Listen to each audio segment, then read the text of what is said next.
Hello, everybody, and welcome back to another segment of Coffee and Connections with the Chief. I'm Chief Dean Rondo, and to my left is my able-bodied executive officer, Captain Mark Livy. And he's really the guy that runs and directs operations at the PD. And later, I'm going to give him an opportunity to give the listening public an update operationally on the police department and everything that's going on. But we're in some exciting times right now. So let me begin. First of all, we're dead smack in the middle of budget season. It's hard to imagine that it's November already. It just seemed like yesterday was April, and we were talking about getting ready for a busy summer and looking forward to the warming weathers of spring, and now we've got winter right on the doorstep. But in any event, here we are, the month of November. We're dead smack in the middle of the preparation of our budget. Not really too much in terms of budget that's really exciting. And but what is exciting is my coffee just arrived. Thank you very much. So that's good. Yeah, budget is not really up that much. Last I knew, and so I just got back from vacation, but last I knew it was, before I went on vacation, about 1.84% maybe. Yeah, which is remarkable given the fact that the CPI index is so high this year at 8.7 nationally. I think adjusted regionally it's right around 7.7. So our budget is up, but it's a very small amount of money, reasonably speaking, relatively speaking, everything being relative. The Halloween holiday, if you will, for lack of a better term, went off without a hitch, and we were happy to see our K-9 handler, Sergeant Mike Strock, and K-9 Riggs downtown doing what they do best. And everything was in order. No issues, no worries there. Now October is behind us. We've got some holidays coming up. We have Veterans Day coming up on the 11th of November.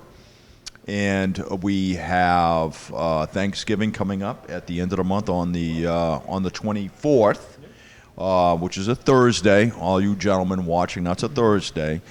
So that'll be fun and exciting. Remember, the kids will be out of school, a little bit long weekend there for the kids. So just be mindful while you're driving around. But it's some exciting times. So we have Officer Chris Dustin, who's one of our part-time officers, has been promoted to full-time status, was sworn in just yesterday, along with our newly minted Lieutenant Guy Maloney, who's now in charge, essentially, of all personnel operations within the Wolfeboro Police Department. So we're very excited for Lieutenant Maloney. Rose from the rank of Staff Sergeant, well-earned, well-deserved, just a remarkable young police officer, and he's going to do very well. And please understand something here, folks. Succession planning is the responsibility of me, right? That's my responsibility as the chief of police. I need to make sure that we have a solid and a strong, viable command chain and command team, that in the event that something bad should happen to me, whether I'm out, God forbid, with an illness, or I'm involved in some sort of accident or crash or what have you, that there are capable officers readily available to step in and assume the mantle of responsibility and leadership. So succession planning is something that I spend a lot of time doing. It's one of my charges, if you will, by the Wolfeboro Police Commission, to make sure that we have a very strong and well-trained command staff. And I do the same thing with my sergeants and my corporals. So where it may seem to some that we're rank heavy, no, not really. They all have responsibilities. They're all in the learning process. This is all on-the-job training, if you will. Of course, we send our officers to schools and leadership schools and so forth and so on. There are different levels of responsibility, right? And we want the lieutenant, we want the captain doing captain things and lieutenant things. We want our staff sergeant doing staff sergeant things. We want our sergeants doing, basically first line supervision stuff. And we want the corporals, who are really sergeants in training, we want them to learn the principles of leadership, We want them to learn some of the more advanced nuances of law enforcement and criminal investigation, right? Which is the reason we have this rank structure in place.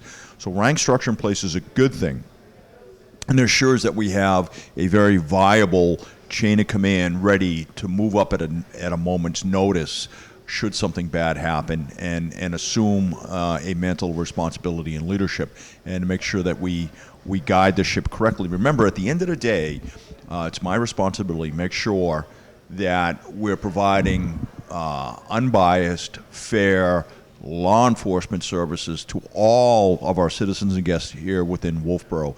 And that's a very important task, right? And it's a very humble task, and I appreciate the support I receive from the citizenry, from the police commission, the board of selectmen, but there is a process by which that happens. It doesn't happen in a vacuum, and we have to make sure that no matter whatever bad things may come down the pike, that we're ready to deal with them, right? So we're leaning forward, if you will, in the foxhole, and we're ready to deal with any problems that come our way, which is exactly what you want from your police department. So having said that, we're really happy that we have Lieutenant Maloney now doing greater things and assuming greater responsibility. We will be doing an assessment for the vacant staff sergeant position at some point, and we'll be moving forward. In addition to that, we have Officer Chris Dustin, who's now preparing himself to attend what looks like it's going to be the February Police Academy. January Police Academy. And then, of course, we still have one opening, and we have a PT test scheduled for, 16 applicants? Yeah. So we're really excited about that. It's good to see that pendulum is starting to swing back the other way. So we'll be building an order of merit list. So the Wolfeboro PD is on the cusp of some really exciting things here. We're moving forward with the new building plans and designs that look like right now we're gonna do a rehabilitation and a build out at the original site at the 251 South Main Street site. That's where we're at right now. So that would be a joint public safety building with police, fire, and dispatch, all part of that animal there. So that's really exciting. It looks like the school board, we're in discussions with the school board and the town, and of course the citizenry, and we're going to ask, I think, for another school resource officer at that very busy SAU 49 campus to make sure that those students, faculty, and staff are well protected up there. It's very important to me.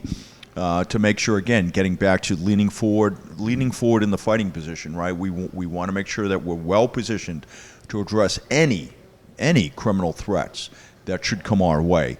So this is responsible policing, right? Looking forward, what is that next level of threat, and making plans and designs to address that, right? And that's what I get paid to do. Really exciting times for the Wolfeboro Police Department, and certainly some challenges, but we're ready for those challenges, and I think we're moving in the right direction.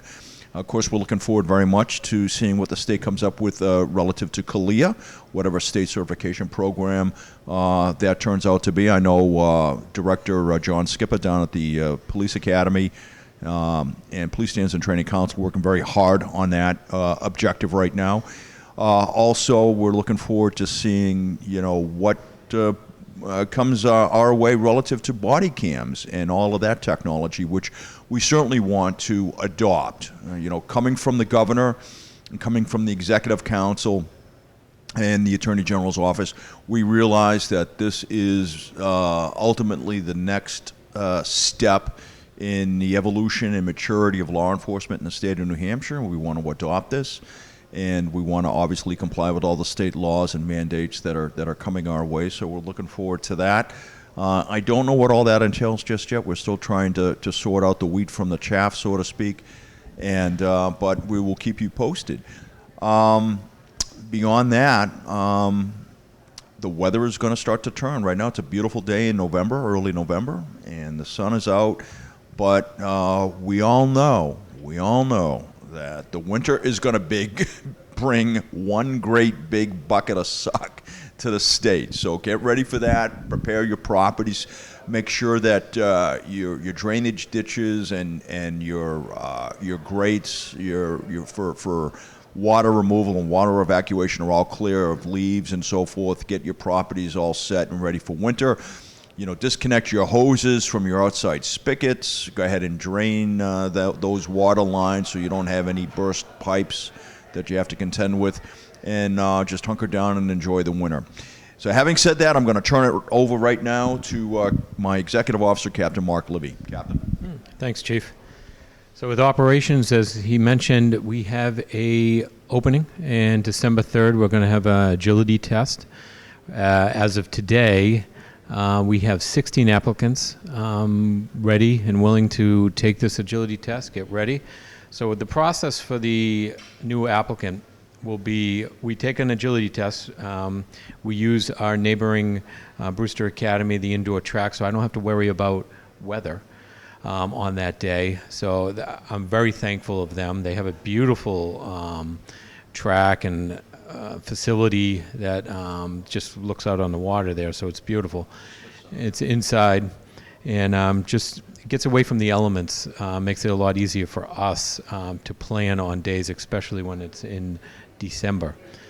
So we go through that process, and then we start an oral board, which whoever passes the agility test will go in front of a panel, usually 3, and then the commissioners, and a series of questions get asked to them. It's very nerve-wracking. It's meant to be nerve-wracking. It's meant to be stressful. That's the plan of it, but it's also meant to get to know that individual, so they can come on board and be our next officer and work well with all of the community and everyone else that's around. So that is coming up, so that's exciting, and hopefully, as he said, Officer Chris Dustin's going to be in the academy in January. He starts, I believe it's January 8th. It's the second Monday of the of 2023, which is right around the corner, which is amazing. And then they're looking at February as the second academy, so it will basically be running concurrent with each other, which I think is a great thing. They've established that this year and last year, at the end of last year, and it gets more classes in, which is great. It helps the PDs around New Hampshire get more officers into these academies, because as you all know, a lot of police departments are hiring. But it isn't just police departments, it's everywhere. Everywhere is hiring. So short staff is everywhere, and it's coming in. We're very lucky to just be only down 1. And look at this, we have 16 applicants coming in here for the town of Wolfeboro, which is outstanding. So we'll give more on that as December comes along in our Coffee and Connections in December. So, and more in January as we really get along. So, and the next thing with operation, as our highway safeties are coming in, so those who got approved on our last selectmen's meeting in October. So they're getting to the state, they're coming back to us. So there should be some patrols coming out in December. There always is during the holidays. I know we have November, but they really do focus on December when it comes out there. So you'll really start seeing extra patrols for driving while intoxicated or speed. Pedestrian crosswalk, we kind of wait till summertime because there's not too many people walking in the wintertime downtown as it is during the summertime. So those will be out during the summertime, which I think is a great thing. We can use our mountain bike patrol for that and get that back on the road this year. As last year we couldn't get it out there due to staffing. Because we had a couple people in the academy. We were full staff, but we just had, it's training. Yeah, training. It takes, when we have a new officer, it takes 36 weeks. So it's a long time to get them out on the road by themselves, and yeah, so it takes a while.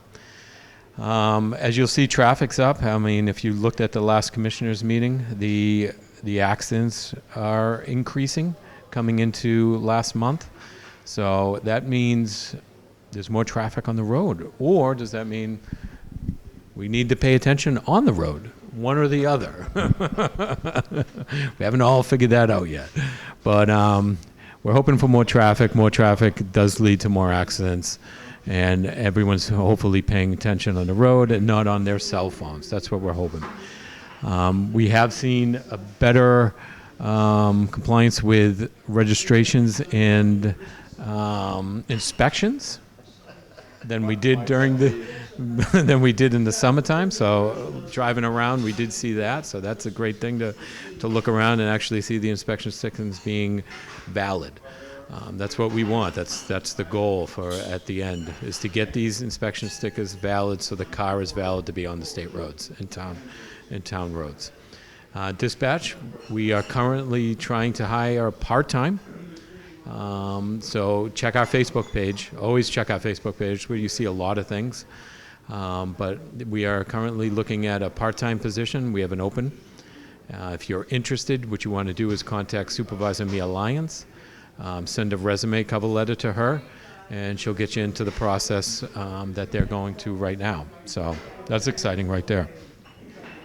And with the officers, and I know this comes out in November, but we still have December 3rd. If you know somebody that's interested, send me an email. It's mlivy@wolfeboropolice.org. Give me a cover letter, a resume, and I'll get you into the mix, into the process. And because December 3rd is that PT test, which is an exciting time. So anything else that's really going on in the PD? As he mentioned, Staff Sergeant Maloney is now Lieutenant Maloney, which is an exciting news, well-deserved. And Officer Dustin was part-time, has been part-time with us for almost 6-7 years, right? And now is our full-time officer. So he'll be going to the academy in January, 16 weeks. But the great thing is, when he gets out, he is ready to go. He's been with us for so long, so he's been out and about. Most of you all know him. He's been in the community around, so that's a great thing. You'll start seeing our radar trailer and radars coming off the roadway. Those will be getting put in for the winter months. We really don't want those out there during the snow time with the plowing. Those things will get ruined. They do cost a lot, and we want to keep them protected and during the winter months. So those will be coming in November. Should be in a couple weeks, actually. But with this nice weather, I mean, how can you? It's tough when they say this weekend is going to be 70 degrees, which is shocking, as we're in the first week of November. I'll take it. Yeah, correct. So anything with community relations, we do a lot of things with community relations, especially Halloween that just passed. We do some special service with adults services. We're actually today going up to the Sugar Hill, doing a special thing up there. So if you need anything from us to do anything really, to talk with somebody, to see anybody, get a hold of Sergeant Patrick Sparrow. That's what you want to do. He's our community relations. He actually takes care of the Facebook page, does an excellent job. We do Instagram, Twitter, and all that stuff too, but that's our main focus, is getting our message out there as much as we can. You'll see our officers doing special events, especially like we just saw with Halloween with the, what's it called, the Trunk or Treat? Trunk or Treat. We just finished that, which went off great. That's a great program. I think it's its second year with Crescent Lake.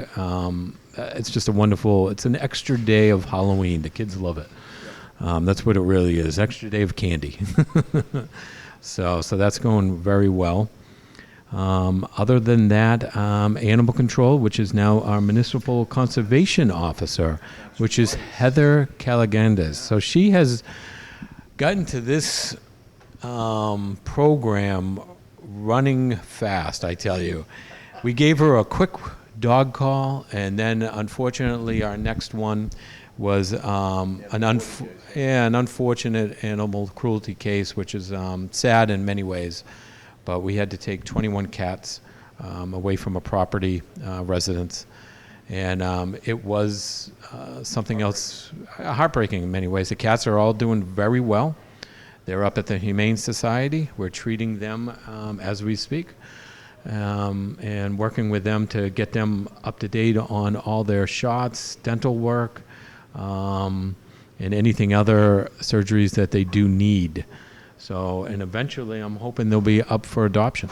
That's what we're hoping for, and out there for everybody to take one of these cats that are, I mean, they look beautiful. So that she did a remarkable job with that, and so with Lieutenant Maloney, who actually was the one that actually came across this. And it's just, like he said, it's heartbreaking. It's sad. But it's something we deal with here and there, not every day, thank God, but it is something that we do come across with time to time.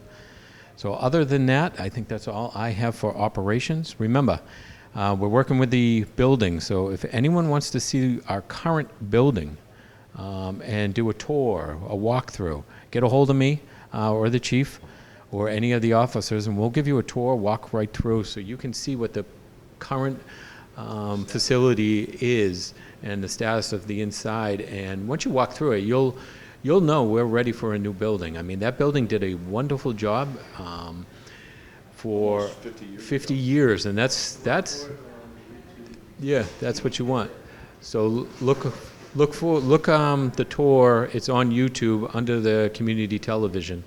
If you go into them, you'll see we did a little virtual tour of the inside. But yeah, if you want to come down and look at it, come by all means, get a hold of me. I'll walk you through. I'll get you over to the fireside too, and get you the deputy chief to walk through with the chief, and they'll explain their side on theirs. But we are currently working on what he said, that building, which would be gutted, and expanding it on that platform. So that's actually pretty exciting, keeping it right where it is. Hopefully we'll have something out within the next couple weeks that everybody can see. I think we've changed the plans probably 5 or 6 times, but we're trying to just make it perfect and the flow be perfect for our community and our employees that all work in there for fire, police, and central dispatch, and along with municipal conservation officer. So more to come on that as we get closer. So I'll give it back to the chief. That's all I got on operation. If you need anything, like I said, give us a call. Thanks. Just I want to take a couple of seconds here and talk about the new municipal conservation officer. What we did is we took the best parts of our animal control program and combined it with the best parts of a part-time officer position, created a municipal conservation officer to be able to deal with not just domesticated animals, but all animals. So this would include livestock, domesticated animals, and wildlife. So think of this almost as like a fish and game officer for the town of Wolfeboro, right? That's probably the best way to think about this. The employee selected for this position was Heather Callaganda. She has a bachelor's degree from the University of New Hampshire in animal science with concentration in wildlife and wild stock management. So she's uniquely skilled to deal and to with all the variety of animal issues that we have here in Wolfeboro. Remember, we have the compact portion of the town, right, and then we have everything else, right. And Wolfeboro is rural, and we have a lot of livestock. We do have livestock issues, and every once in a while we get the cows and the horses that decide to do a range rove down our some of our narrow streets, and they need to be rustled up and put back. And Heather is uniquely qualified for that. She and her husband do own a farm here in Wolfeboro. They're very experienced farmers. They do own livestock, and they know how to deal with these types of issues. So she's uniquely qualified. This enhances services, builds capability and capacity that we didn't otherwise have at no additional cost, right? Let me say that again, at no additional cost. All right, so this is us again. Remember what I said. It's my job to look deep, right? To do the deep dive, look at what are the issues, what are the concerns, what are the threats facing the town of Wolfeboro and the Wolfeboro Police Department, and coming up with solutions to address those issues. This was long overdue, and we're really happy that this program is definitely moving in the right direction. She's certainly hit the ground running. And as the captain alluded to, we have a fairly significant animal cruelty case that no pun intended, she's cutting her teeth on, so to speak, literally right after being selected and put into that position. So we're really excited about that program. The other thing with the public safety building, listen, we heard you loud and clear, citizens, right? We heard you loud and clear. You want us to stay at the current location. You're happy with the Wolfeboro Police Department, Wolfeboro Fire Department, and Wolfeboro Central Dispatch being at that location. We heard you loud and clear. We're working with the architects right now. We're redesigning that facility. We're redesigning it with an eye toward the future, right? Remember, we have Kalia coming down the road. We know we're going to be dealing with body cams. We have all of the recommendations that have come out of the criminal justice reforms, both at the state level and the federal level, all right? Often I get one of the questions I get asked all the time is, well, Chief, if your officers are out in the environment, why do you need a new police station? Well, that's a great question, all right? And let me tell you the reason why. Because that building was designed, as the captain said, 50 years ago. We've been in that building 50 years. Police science has evolved. The method of policing has evolved, has changed. Standards and requirements have changed. So in order for us to do everything that the federal government and the state of New Hampshire wants us to do, the building has to change to accommodate those new standards, right? The size of the Wolfeboro Police Department is a lot different now than it was in 1972, right? That's just a fact, all right? So there should be no mystery here. So same thing with the fire department. Fire science has changed. How we deal and how the firefighters deal with carcinogens and how they deal with contaminated clothing equipment has all changed. The size of the fire apparatus has all changed, right? They're not making fire trucks smaller, they're making them bigger, all right? So there's lots of things that have changed. We must be able to keep up with change. If we don't, we're going to find ourselves marginalized, and then we won't be able to provide the quality services that our citizens and guests so richly deserve. So please, a lot of hard work has gone into the design of the building. A lot of hard work has gone into the budgets. So please support your town, support the administration.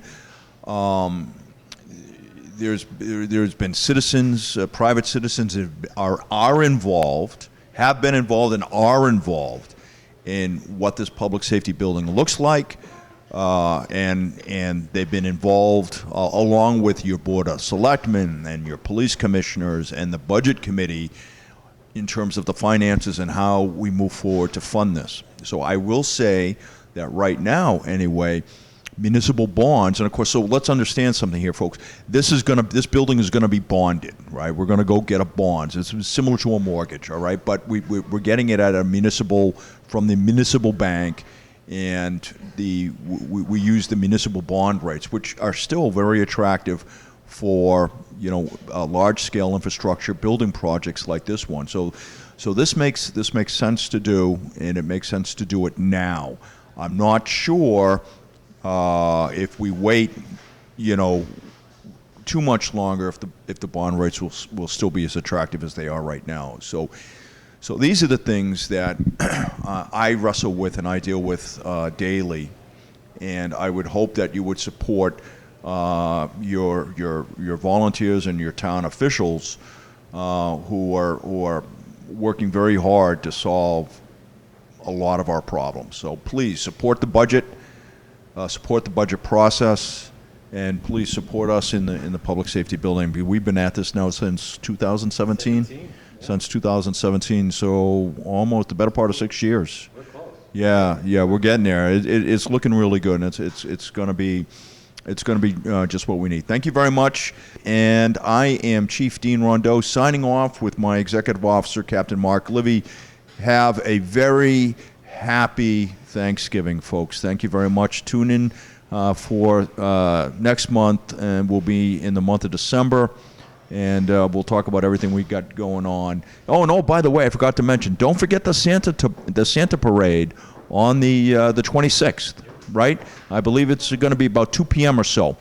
So 3 p.m. 3 p.m. So yeah, so make sure you come up for that. All right, thanks everybody, and have a happy Thanksgiving. Bye bye.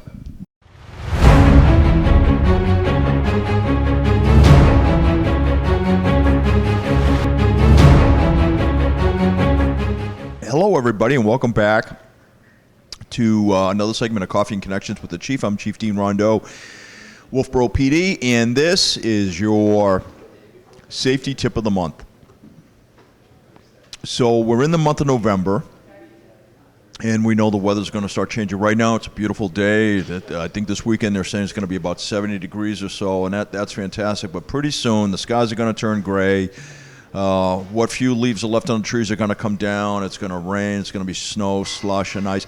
So I'm not necessarily going to focus on winter driving at this point, but I do want to take kind of a somewhat of a different approach and talk about your personal property, right?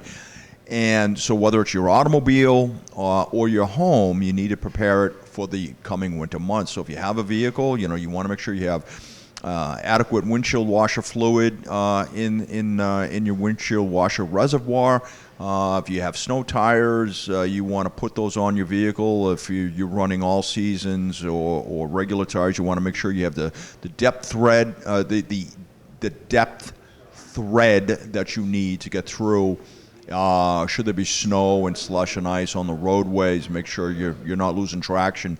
And you want to make sure that around your home that those things that shouldn't be outside get pulled in, whether they're children's toys or outdoor furniture, they get protected, or they get topped, they get put under cover. You want to clear off your drainage ditches, and you want to leave paths for the water to run away from the home. You want to disconnect all of your outside hoses and drain your spigots and shut off the water so you don't have any pipes bursting during the winter time. These are just the common practices that you need to do, and walk around your house and make last minute repairs and check insulation and make sure everything is buttoned up for the winter, because when it does start snowing and the temperature drops, it makes it very difficult to get out there and do these types of tasks. So that's my safety tip of the month. Please tune in for December when we'll do another segment of Coffee and Connections with the Chief. Until then, folks, have a happy Thanksgiving. Thank you very much for watching, and I'll see you next month. Bye-bye.